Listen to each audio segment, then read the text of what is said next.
नमस्कार, आप देख रहे हैं जनसेवक समाचार और मैं हूं पूजा। सुप्रीम कोर्ट ने वाराणसी लोकसभा सीट से पीएम नरेंद्र मोदी के निर्वाचन को चुनौती देने वाली याचिका खारिज कर दी है। चुनाव लड़ने में असफल रहे बीएसएफ के बर्खास्त जवान तेज बहादुर यादव ने दोबारा चुनाव की मांग की थी। इससे पहले इलाहाबाद हाई कोर्ट ने भी इस मांग को खारिज किया था। हाईकोर्ट ने कहा था कि चुनाव लड़ने वाले व्यक्ति ही विजेता के निर्वाचन को चुनौती दे सकता है, इसीलिए तेज बहादुर को चुनाव याचिका दायर करने का अधिकार ही नहीं है।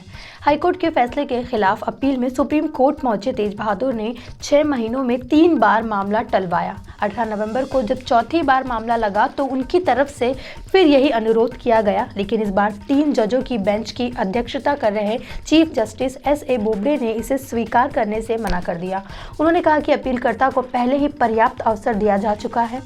प्रधानमंत्री का पद अपने आप में विशिष्ट और देश का इकलौता पद है। उनके निर्वाचन को चुनौती देने वाली याचिकाओं को यूं ही महीनों तक लटकाए नहीं रखा जा सकता। बेंच ने तेज बहादुर के लिए पेश वकील प्रदीप यादव से जिरह करने के लिए कहा। यादव ने कहा कि रिटर्निंग ऑफिसर ने तेज बहादुर से चुनाव लड़ने की योग्यता पर चुनाव आयोग का प्रमाण पत्र पेश करने के लिए कहा। रिटर्निंग ऑफिसर ने बताया कि जो लोग सरकारी नौकरी से बर्खास्त होते हैं उन्हें यह प्रमाण पत्र देना होता है कि वह भ्रष्टाचार या किसी ऐसी वजह से नहीं निकाले गए हैं जिसके चलते वह 5 साल तक चुनाव न लड़ सके। तेज बहादुर ने यह सर्टिफिकेट लाने के लिए समय मांगा, लेकिन पर्याप्त समय नहीं दिया गया। 30 अप्रैल 2019 को शाम 6 बजे नामांकन पर आपत्ति की गई। 1 मई को 11 बजे उसे खारिज कर दिया गया। इस पर जजों ने वकील से पूछा कि क्या उन्होंने यह बात हाईकोर्ट में रखी थी। हाईकोर्ट ने अपने फैसले में इस पर क्या लिखा है, लेकिन बिना किसी तैयारी के पेश हुए वकील के पास इसका कोई जवाब नहीं था। उन्होंने कहा कि कोर्ट कुछ दिन के लिए मामला टाल दे, वह सवाल का जवाब देंगे। चीफ जस्टिस ने इससे मना कर दिया। तेज बहादुर ने वकील से कहा कि उन्हें 5 मिनट का मौका दिया जाए, कम से कम तब तक सुनवाई टाली जाए।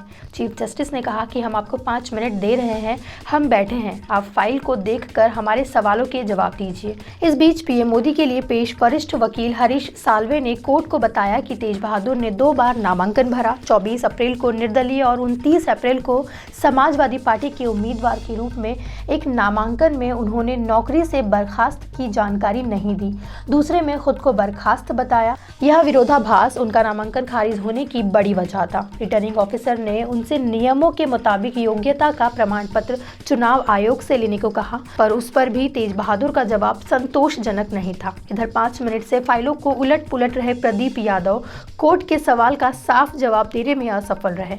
उन्होंने एक बार फिर सुनवाई 2 दिन टालने की मांग की, लेकिन जजों ने कहा कि मामले को अब आदेश के लिए बंद किया जा रहा है। आज बेंच की तरफ से चीफ जस्टिस ने संक्षिप्त फैसला पढ़ा। उन्होंने कहा कि हाईकोर्ट के फैसले के खिलाफ दाखिल अपील विचार के योग्य नहीं है, इसीलिए इसे खारिज किया जा रहा है। इस तरह चुनाव नामांकन पत्र भरने में नियमों का पालन न कर पाने वाले तेज बहादुर की मांग ठुकरा दी गई है। कोर्ट ने माना है कि याचिका में कही गई बातें किसी सीट पर दोबारा चुनाव करवाने का आधार नहीं हो सकती हैं।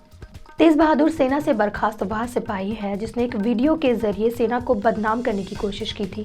यही नहीं, वो प्रधानमंत्री नरेंद्र मोदी के खिलाफ चुनाव भी लड़ना चाहता था, लेकिन उसके पास अपने पूरे कागजात ही नहीं थे। आज कोर्ट में उसके वकीलों का भी यही हाल था।